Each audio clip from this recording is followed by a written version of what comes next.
The moment Lewis Hamilton crossed the finish line at Spa should have marked a quiet triumph. A hard-fought climb from P18 to P7 on one of Formula One's most brutal and unforgiving circuits. It was the kind of drive that once would have earned praise, maybe even a sense of momentum, but instead of relief, what followed was a postmortem. We left it on the table, guys. Just 7 words: calm, controlled, delivered like a surgeon describing a failed operation.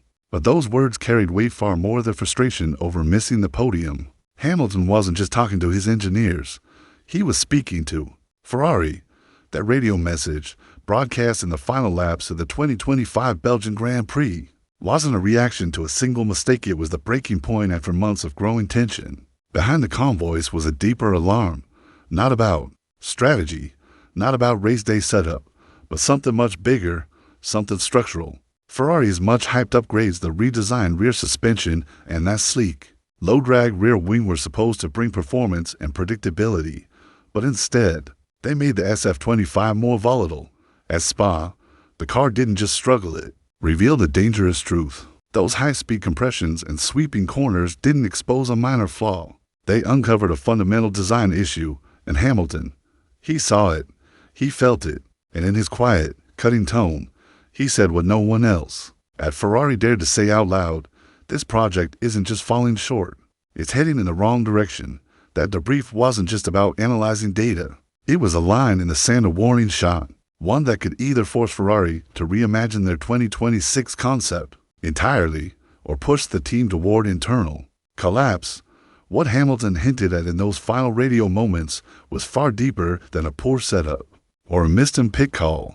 It was something foundational, a breakdown in the design philosophy behind the SF5. Ferrari's rear suspension upgrade, proudly marketed inside Maranello as the answer to their persistent struggles with ride height sensitivity, was supposed to unlock a new level of performance.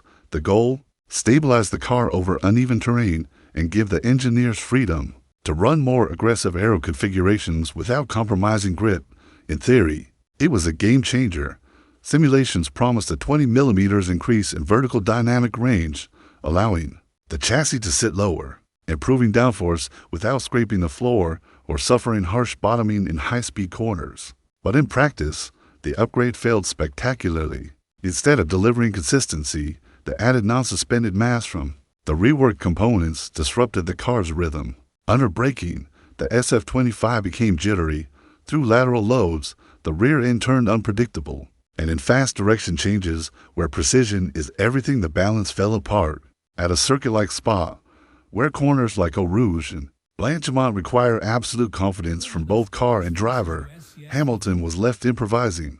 He wasn't attacking the race, he was surviving it, adapting, driving on instinct, reacting to instability lap after lap. Even more revealing than the handling issues was what Hamilton did during the cool-down lap. He requested live on-air a full technical debrief channel to analyze why the upgrade package had failed.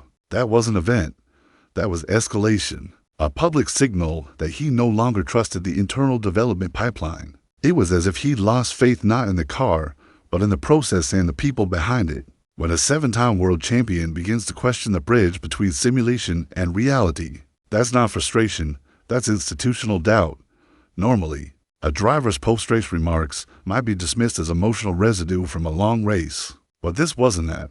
Hamilton's words were measured, intentional, aimed directly at Ferrari's decision-makers, and the response? Silence. No immediate technical clarification, no counterpoint from the pit wall, just long seconds of radio. Static until Riccardo Adami finally replied with a single word: copy. No explanation, no reassurance, just acknowledgement, passive and empty. That moment said more than any post-race interview or telemetry chart could. It was a snapshot of a fractured relationship. A driver known for building deep technical trust at Mercedes, now stranded in a setup where no one pushes back, not because of fear, but because of confusion, a team unsure of its own direction. And this isn't new.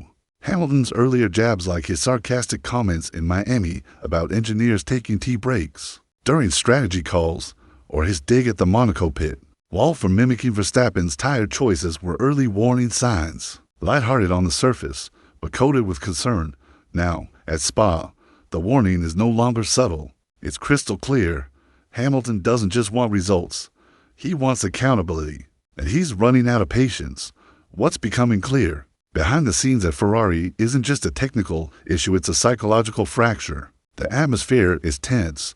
Engineers hold back, unsure if they're allowed to challenge decisions. Team leaders hesitate, unwilling to admit that the core concept of the SF-5 might be flawed. And at the heart of it all is Lewis Hamilton, a 7-time world champion, slowly realizing that the title fight he came to reignite might be slipping, not because of a rival's brilliance, but because of silence inside his own garage. This isn't about tired choices or breaking maps. It's about a fundamental question: who's really leading this project? And Hamilton is hearing no reply. In Formula One, silence like that is more dangerous than any on-track rival. It signals uncertainty, a vacuum of authority. Before Spa, the championship was still within reach. Hamilton trailed the leaders by just 29 points, far from ideal.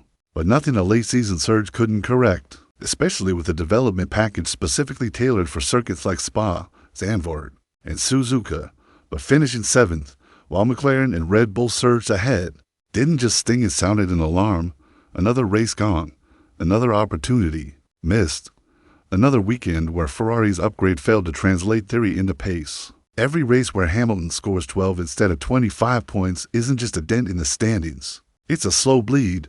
Points compound. So does pressure, and so does doubt.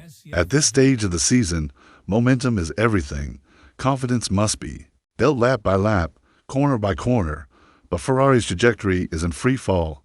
Zandvoort, Monza, Singapore, these aren't just iconic tracks. They're circuits that demand a car with consistent braking, precise traction at the rear, and perfect balance through sweeping mid-speed transitions. The very areas where the SF-25 is weakest.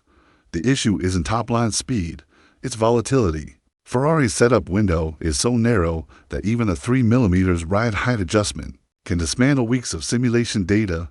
A slight shift in balance, and the entire car becomes unpredictable.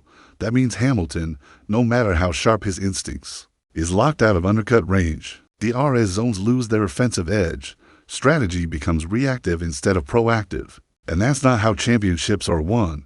This isn't a tweak-and-go fix. It's not about a new front wing or a different diffuser. It's a structural problem, one that demands Ferrari completely rethinks how it develops, tests, and validates performance. And without that structural clarity, Hamilton's chances don't just fade, they fracture. Ferrari has seen this story before. In 2014, Fernando Alonso spent a season dragging an incomplete car through midfield traffic, his frustrations hidden beneath calm interviews and half-hearted optimism. The power unit never lived up to the promises, the strategies misfired, the upgrades arrived late or wrong. A decade earlier, Kimi Räikkönen inherited a Ferrari that looked strong in launch photos, but collapsed when it mattered. Promising starts gave way to inconsistent race pace, and the championship drifted toward better organized teams. And now, in 2025, the ghosts return. But this time, it's different.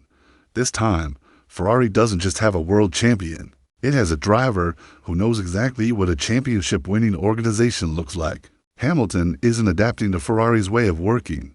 He's evaluating it, measuring it, comparing every simulation failure, every missed development target, every awkward silence to the bulletproof systems he helped build at Mercedes. And that comparison is slowly tearing down the illusion. Spa wasn't just a disappointing race. It was a window one that exposed internal confusion. Upgrades launched, with excitement, but no integration, promises made, then quietly broken. In the long arc of Formula One history, these are the moments that shape legacies. When Michael Schumacher arrived at Ferrari in 1996, he didn't just win races. He rebuilt the team from the ground up. With Ross Brawn and Rory Byrne, he formed a closed-loop ecosystem of driver